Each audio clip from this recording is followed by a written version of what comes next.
கஷ்டங்களை எல்லாம் நினைத்து வருத்தப்பட்டு கொண்டிருந்தால் வாழ்க்கை கடினமாகிவிடும். இஷ்டப்பட்ட வாழ்க்கையை அனுபவிக்க வேண்டுமானால் கடினமான சிலவற்றை எல்லாம் கடந்து வரத்தான் செய்ய வேண்டும். அத்தனை கடினங்களையும் தான் இது நாள் வரை நீ கடந்து வந்தாய். அதனால்தான் இத்தனை வலிகளும் வேதனைகளும் முன்னிடத்தில் இருக்கின்றது. ஆனால் அத்தனையையும் கடந்து வந்து விட்டாய் என்பதை தெரிந்து கொள். சோதனை காலம் முடிந்து விட்டது. இனி வரும் நாட்கள் நீ மிகவும் இன்பமயமான நாட்களை அனுபவிக்க கூடியதாக நிச்சயம் இருக்கும். எவ்வளவு அனுபவங்களை உன்னுடைய வாழ்நாட்களில் நீ பெற்றிருக்கின்றாய்.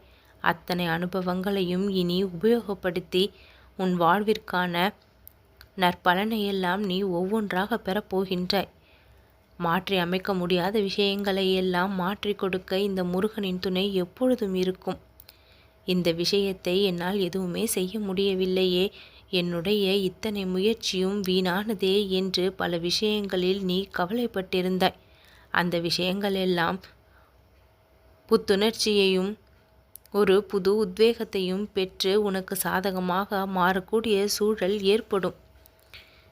என் அன்பு குழந்தையே, இது நாள் வரை நீ பொறுமையாக இருந்ததன் பலன் இப்பொழுது உனக்கு கிடைக்கப் போகின்றது. எதையெல்லாம் முடியாது என்று தள்ளி வைத்திருந்தாயோ, எது எல்லாம் நடக்காதோ என்று சற்று தள்ளி வைத்திருந்தாயோ, அந்த விஷயங்கள் எல்லாம் இப்பொழுது நடந்து கிடைத்து உன்னை முழு மகிழ்ச்சிக்கு உட்படுத்தும். எல்லையில்லாத அன்பை நான் பிறர் மீது வைத்திருந்தேன். ஆனால் அவர்களோ என்னை ஏமாற்றி சென்றிருக்கின்றார்கள். அந்த துரோகத்தை என்னால் ஏற்றுக்கொள்ள முடியவில்லை, சகித்து கொள்ள முடியவில்லை. எந்த ஒரு பாவமும் செய்யாமல் நான் ஏன் இந்த நிலைக்கு ஆளாக வேண்டும் என்று பல முறை நீ மனதிற்குள் இறைவனிடம் கேள்வி கேட்டிருக்கின்றாய். என் அன்பு குழந்தையே, அளவற்று எல்லை இல்லாமல் எதை கொடுத்தாலும் அதை எதிர்பார்க்கும் பொழுது அதை திரும்ப பெறுவது என்பது கடினமாகிவிடும்.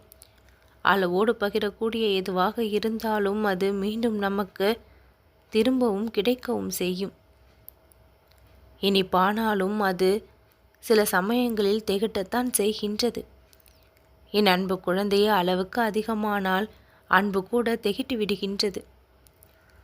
பல முறை பல கஷ்டங்களை அனுபவித்தும் இறைவனின் மீது இருக்கும் நம்பிக்கையை குறைத்து கொள்ளாது நீ எல்லையில்லா இன்பத்தை நிச்சயம் சந்திப்பாய். ஒருவரை முன்னேற்ற வேண்டும் என்று நான் முடிவெடுத்து விட்டால் என்னுடைய முடிவை மாற்றவோ நான் கொடுப்பதை தடுக்கவோ யாராலும் முடியாது. என்னுடைய உண்மையான பக்தர்களை கண்டெடுத்து அவர்களுடைய குறையை தீர்ப்பது என்னுடைய தலையாய கடமை. என்னுடைய பக்தர்கள் எவராயினும் ஒவ்வொருவர் ஒவ்வொரு விதத்தில் பக்தியை வெளிப்படுத்துகின்றீர்கள். எந்த விதத்தில் என்னை வணங்கினாலும் பக்தியை வெளிப்படுத்தினாலும் அதை சந்தோஷமாக ஏற்றுக்கொள்பவன் நான். ஆனால் என்னுடைய பக்தர்கள் ஒரு பொழுதும் நேர்மையிலிருந்து தவறாமலும் உண்மையான அன்பிலிருந்து தவறாமலும் இருக்க வேண்டும். போலியான வேடங்களை எல்லாம் புகட்டி யாரும் எந்த ஒரு முன்னேற்றத்தையும் விரைந்து அனுபவித்துவிட முடியாது.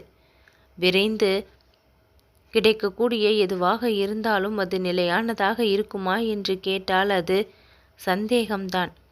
காத்திருந்து கிடைக்கக்கூடிய விஷயத்தில் பல பக்குவங்களும் பல நல்லனவுகளும் அடங்கி இருக்கும்.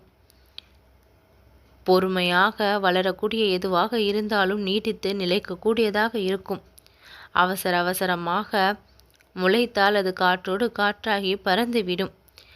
வேரூன்றி பொறுமையாக ஆழமாக வளரக்கூடிய எதுவாக இருந்தாலும் அது கற்பக விருட்சத்தைப் போல ஓங்கி வளர்ந்து நிற்கும். இத்தனை நாள் நீ பொறுமை காத்திருந்த விஷயங்கள் எல்லாம் உனக்கு இனிமையான பல விஷயங்களை இனி பரிசாக கொடுக்கும்.